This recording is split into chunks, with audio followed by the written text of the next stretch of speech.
Golf Central on YouTube, brought to you by Apex Irons from Callaway. And hello again and welcome. I'm Rich Lerner. Look who's back. Major Brooks. He leads at the midway point of the WGC-Workday Championship at the concession. Koepka injured for most of last year. In fact, forced to miss the U.S. Open at Winged Foot.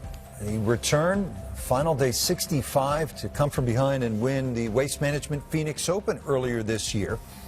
Koepka round number 2, 7 birdies, 1 bogey, had 28 straight bogey-free holes before he made one at the last. This is the 8th 36-hole lead or share of the lead in his career. He's won 2 of 7, but both were majors, 2017 U.S. Open, 2019 PGA Championship. He also has a World Golf Championships title to his credit that came at the FedEx in Memphis a couple of years ago. Big Brooks on the lead and with Todd Lewis. Brooks Koepka has the lead heading into the weekend here at the concession. Hey, you just saw this golf course this week. How would you describe your comfort on this course and why you're putting up these impressive numbers? It's got everything that I grew up on. Bermuda grass, growing up on that, so I'm comfortable on the greens, comfortable around the greens, and it's typical South Florida golf course. So it's what we play back home. Medalist, Bears Club, Floridian, all those things. So the comfort level is pretty good. From a confidence and belief perspective, where are you right now compared to where you were a month ago prior to your victory in Phoenix? I felt like it was knocking on the door. I mean, even through those missed cuts, I felt like I was real close. The results just weren't there. So once I've started to see the results, it makes everything a lot easier. But I like where my game's at right now. So it's not higher than it was a month ago? Yeah, it's higher. Yeah, for sure. I appreciate the 3 questions. Yeah. I mentioned that Brooks Koepka missed the U.S. Open. Here's the guy who won at Winged Foot, his first ever major championship, and it is Bryson DeChambeau. What a turnaround. He'd been struggling, missed the cut at the Riviera, the Genesis, and then shot 77 yesterday in round 1. But 13 better today, which is 23 putts. That really was the big difference. 64 for Bryson DeChambeau, and he spoke after his round. That's golf, first off. I think that I placed it in a lot of better places. I didn't make the same mistakes. 16, I was able to hit it in the fairway or close to the fairway this time, didn't make triple there, and was able to take advantage of the par 5s, hit the drives where I needed to be for the most part, and made some great putts today. The putt on 5 was awesome to keep momentum going, and to be honest, it's just a tale of golf. You can have both of the ends of the stick, and I didn't play terrible yesterday. I just didn't get anything going my way, and especially on that back 9. Made some bad mistakes, and that's what happened. And then I made some good putts and good strokes today that just luck went my way today. Yeah. Where were you at mentally last night? Very, very down on myself. I mean, felt like I made some great changes this week, and albeit they aren't perfect changes, I definitely didn't feel like I shot 5 over yesterday.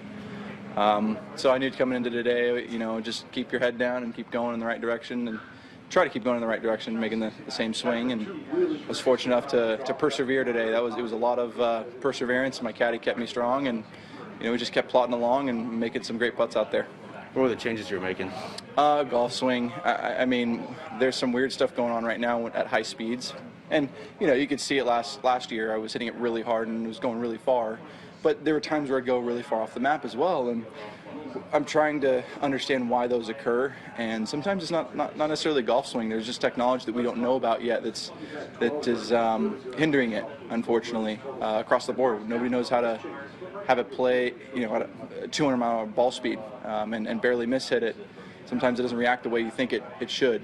And so we got to figure out what we're doing, and Cobra and I are working really hard and figuring it out. They're doing a great job, and in a couple weeks we'll have some interesting stuff that'll hopefully help mitigate some of those errors at high speeds so I can swing it fast again. Right. Do you go bang balls tonight? Tonight? No, are you going to go bang balls? Oh, heck yeah. I mean, I'm always trying to improve my golf swing. It didn't feel perfect out there, or as comfortable as I think I should be, and so I'm just going to work on ingraining those feels a little bit better, and hopefully I can miss it again in the right places like I did today, and also hit it a little bit better, and that would be a great combo. Yeah. Bryson, with all the changes you've brought to golf, do you ever feel like there's a big microscope on your bad rounds? As in, it's like, if Bryson has a bad round, it's not just like anybody else having a bad round. It's like, the experiment might be failing or whatever. Maybe. I mean, for me, How do I respond to that? Do you care? No, I don't.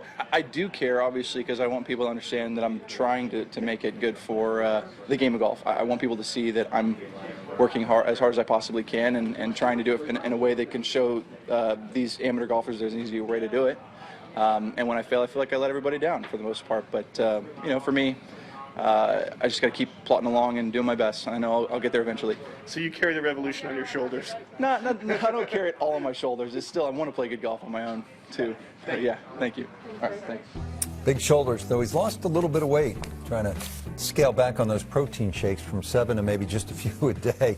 Gainbridge LPGA Championship at Lake Nona in Florida. And Lydia Ko has not won since 2018. Just 23 years old, but already with 15 victories. She was just a teen phenom trying to put it back together. Nelly Korda is right there. You see at the bottom, Annika Sorenstam, she was the story coming in. 50 years young, Annika Sorenstam. This is just sort of a one-off. It's not a comeback, but Annika playing for the first time in a competitive LPGA event since 2008, and what a day. 75 to open 71, and Annika makes the cut after all that time away. Well done. You know, I haven't really been looking at all, but I remember I asked Anna, you know, how do I find out where I stand? And then she said, yeah, you know, you can probably ask somebody. And I said, well, there's a scoreboard up there. And then I said, you know, I didn't come here to lay up. So I took a 3-wood and just figured I have nothing to lose. And, you know, I had a pretty good shot at it and then just did a little fluffer out of the rough. And then all of a sudden it was like, wow, this thing looks a little longer than I had wanted. But, you know, I did what I could. You know, the goal was to shoot up, you know, under par. And I did that. And so that's all I can do. And whatever happens, happens from here. It's been great. 2 wonderful days, you know, to play with Anna and Madeleine was also, you know, just kind of the cream on the top. So it's been wonderful. Yesterday we said 1 birdie is better than down on the scorecard. Today you had 3. What was that like for you to once you got the ball rolling? Yeah, once I got it rolling, I had a lot of chances and just couldn't make them on the front. And so you put a lot of pressure on yourself knowing that, you know, I'm not making any ground. On the contrary, if I make a bogey, then all of a sudden I'm losing a lot of ground. So I put a lot of pressure on myself. The goal was to be a little bit more aggressive. I was at times, not as much as I should have. But overall, I'm very pleased. You know, a little chip in there didn't hurt. Yeah, I mean, I look at it as a great round and, you know, I'm not going to analyze it too much. Before I open it up for questions over there in the scoring tent, I know Will gave you one of the biggest hugs I think I've ever seen. What did it feel like when they came up to you telling you, we're just so proud of you, Mom? Yeah, no, my kids are huggers, and so is my husband, so I appreciate the hugs. It means a lot to have the support and have the love, and just knowing they're out here. You know, and today they should have been in school, but they were not. I think they're having a good day, so everybody's happy. All right, we'll open it up. That fan? Yeah, Annika, can you tell us about your conversation with Dan, the rules official, after the round? With whom?